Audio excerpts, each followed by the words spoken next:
तो सुबह का बज रहा है 5:30 और हम चले आए हैं सुबह बनारस का प्रोग्राम 80 घाट में देखने।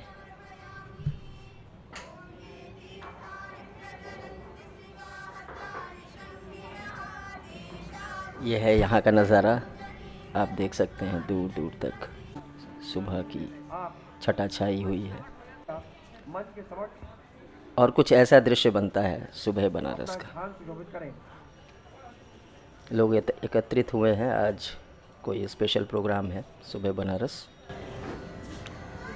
रोज़ ही प्रायः यहाँ प्रोग्राम होती रहती हैं सुबह के समय, तो आप सुबह अगर 5:30 बजे के करीब आइए 80 घाट में, तो ये प्रोग्राम आप इसका साक्षात्कार आप कर सकते हैं, देख सकते हैं इसको।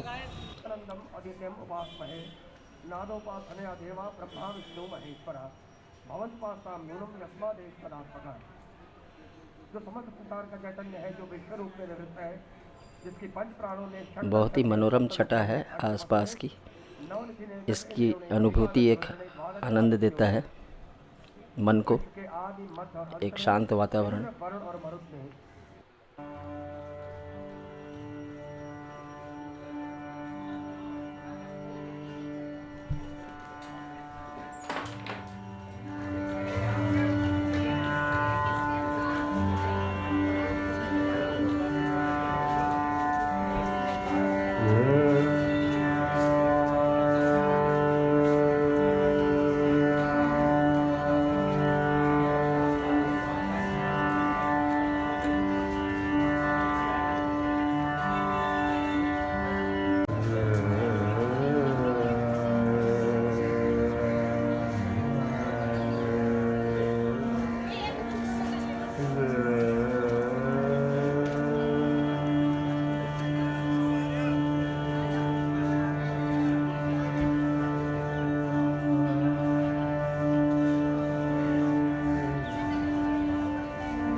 संगीत और प्रातःकाल की लालिमा एक अद्भुत सौंदर्यता की रचना करती है। यहाँ ऐसा प्रतीत होता है कि आप किसी ख्यालों की दुनिया में आ गए। उगता हुआ सूरज एक नई उर्वरता भरता है और मन की सारी थकान पर जादुई सा असर करता है।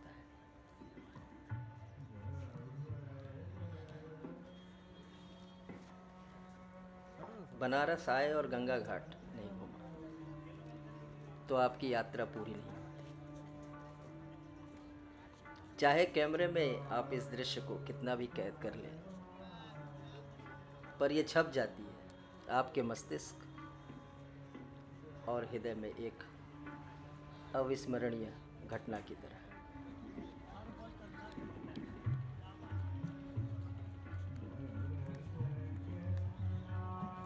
बहुत ही मनोरम दृश्य,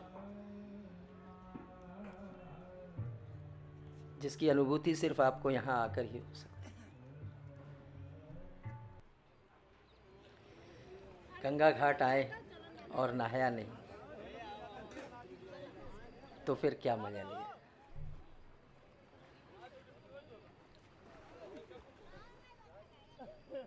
खैर, ये आपका एक ऑप्शनल सा एक्सपेरिमेंट हो सकता है। नहाना चाहे तो नहाइए, ना नहाना चाहे तो मत नहाइए, किंतु यह अनुभूति भी एक एक मज़ेदार अनुभूति है। आए तो नहाए ज़रूर। सिद्धार्थ कभी नहीं ना।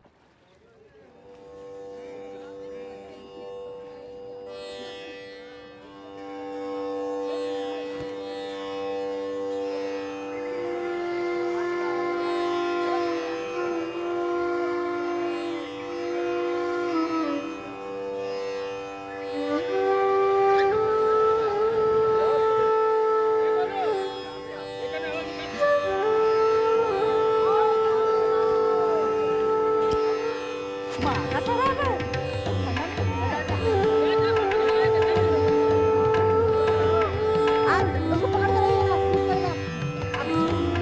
आगे नहीं जाना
हम वहाँ पहुँचे हैं शहर बनारस से प्राय 10 किलोमीटर। यहाँ भगवान बुद्ध ने अपनी पहली टीचिंग्स दी थी, धम्मम स्तूप।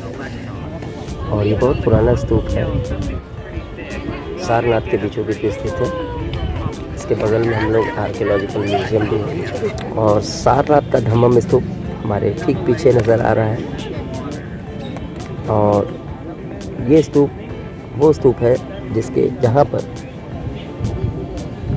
भगवान गौतम बुद्ध ने अपनी पहली टीचिंग्स दी थी।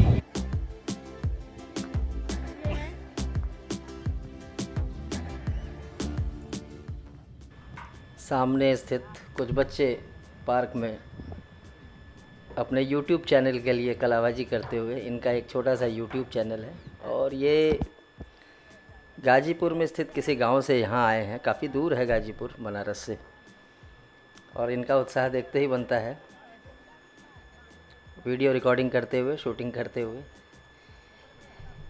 सो इन्होंने हमें परमिशन दिया अपना रिकॉर्डिंग करने के लिए, और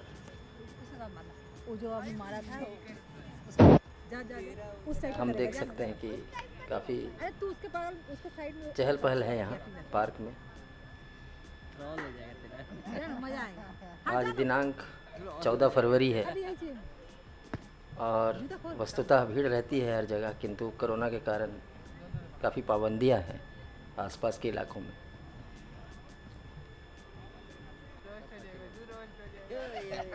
सिद्धार्थ कुछ कलाबाजी की प्रैक्टिस करते हुए किंतु असफल रहा। मज़ा आ रहा है? हाँ, क्या मस्त मज़ा आ रहा है। अभी हम आप पहुँचे हैं BHU कैंपस में स्थित विश्वनाथ मंदिर के प्रांगण में।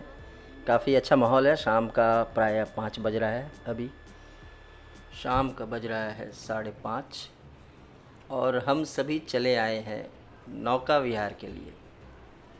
तो हमारा सफ़र शुरू हो चला है शिवाला घाट से दशाश्वमेध घाट की ओर। यहाँ आए तो ज़रूर नौका विहार करिए। वस्तुतः 3 प्रकार की नावें यहाँ चलती हैं। ये एक छोटी नाव है जिस पे हम सवार हैं, दूसरा एक स्वचालित मोटर बोट टाइप का होता है, और तीसरा बड़ी बोट होती है जिसकी बुकिंग आपको पहले से करनी पड़ती है। गंगा के घाटों में घूमना प्रायः अच्छा लगता है, मनोरम है।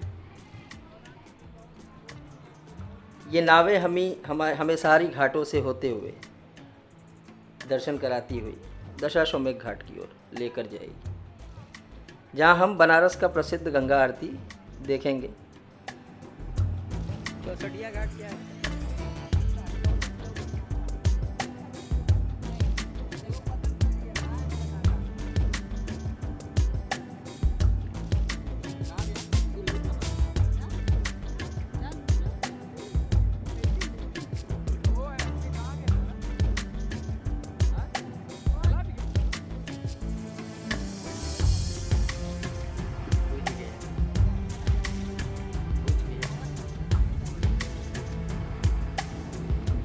तो ये वही बड़ी नाव है जिसका जिक्र मैं थोड़ी देर पहले कर रहा था, और बड़ा ही मनोरम दृश्य सामने नज़र आता है जब आप घाट की ओर देखते हैं नाव पर बैठे बैठे।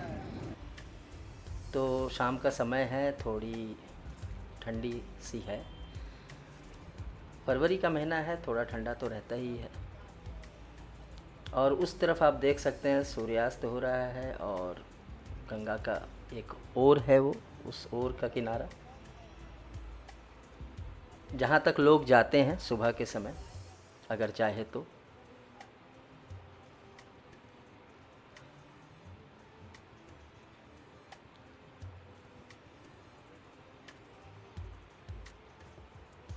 अब हम आ पहुँचे हैं मणिकर्णिका घाट के नज़दीक।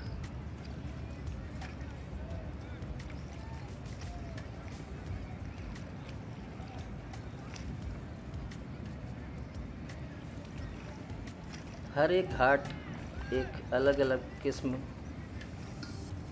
के चीज़ों के लिए प्रसिद्ध है यहाँ, और करीब करीब सभी रीति रिवाजों से जुड़ी हुई है, और कई लोगों का योगदान है अलग अलग घाट में। आप जब इसका भ्रमण करिएगा तो आपको ज्ञात होगा।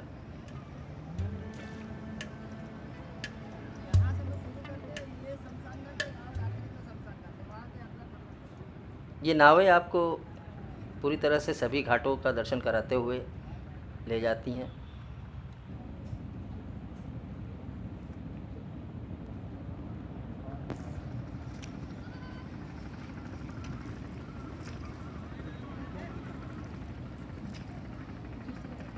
कोरोना का समय काफ़ी भारी रहा लोगों के ऊपर, सो थोड़ा सा जो फ्री टाइम मिला उस पे हमने अपना टूर प्लान किया और चले आए सबसे नज़दीकी जगह गंतव्य।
अब हम पहुंचने वाले हैं दशाश्वमेध घाट कुछ ही क्षणों में।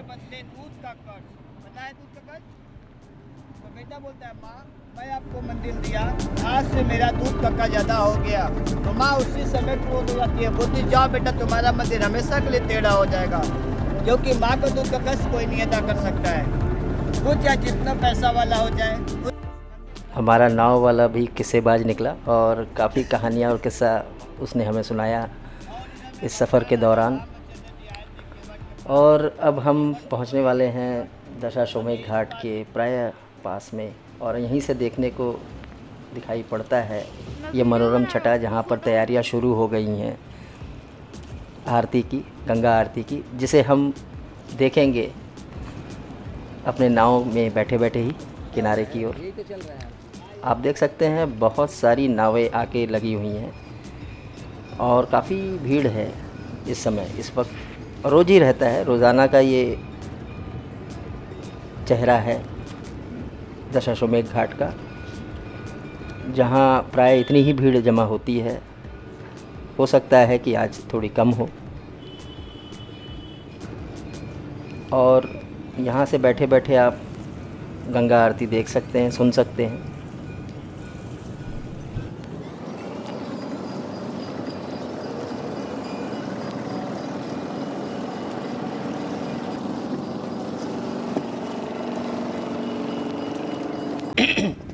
और ये यूपी सरकार की एक बड़ी बोट जो डबल डेकर टाइप की है, जिस पर बैठकर भी आप आरती का मज़ा ले सकते हैं। इसके लिए आपको पहले से बुकिंग करवानी पड़ती है यूपी सरकार की वेबसाइट पे जाकर, पर्यटक वेबसाइट पे जाकर आप इसकी बुकिंग करवा सकते हैं। और हमारे पीछे आरती शुरू हो चुकी है, जैसा कि शब्द सुनाई पड़ रहा है, घंटियों का स्वर और मंत्रोच्चारण के साथ आरती शुरू हो चुकी है।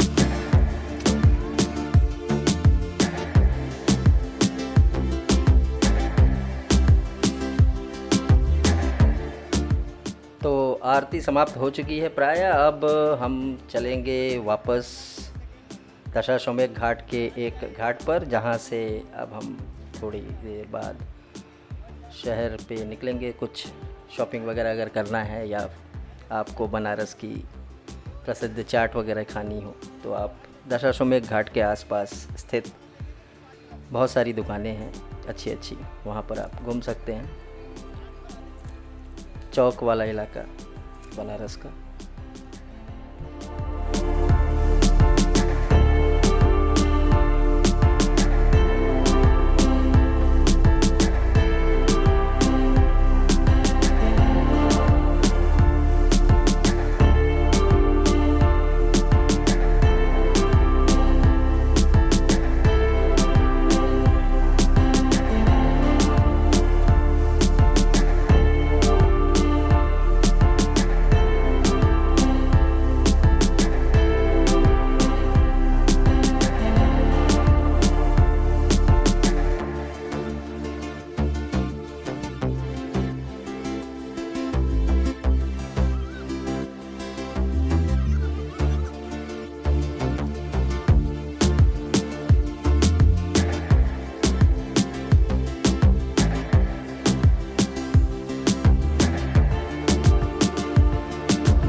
आशा करते हैं हमारा बनारस पर ये व्लॉग आपको अच्छा लगा होगा। और इसके बाद हमारा प्लान मिर्ज़ापुर जाने का भी है और वहाँ पे कुछ प्रसिद्ध झरनों का हम दर्शन करने का कोशिश करेंगे। सो हमारे साथ जुड़े रहिए। मिर्ज़ापुर का यात्रा वृत्तांत भी बहुत जल्दी ही आएगा। लाइक करें, सब्सक्राइब करें और शेयर करें इस चैनल को, और कमेंट कर बताएं कि आपको यह एपिसोड कैसा लगा, ये ब्लॉग कैसा लगा। बहुत बहुत धन्यवाद हमारे साथ जुड़े रहने के लिए।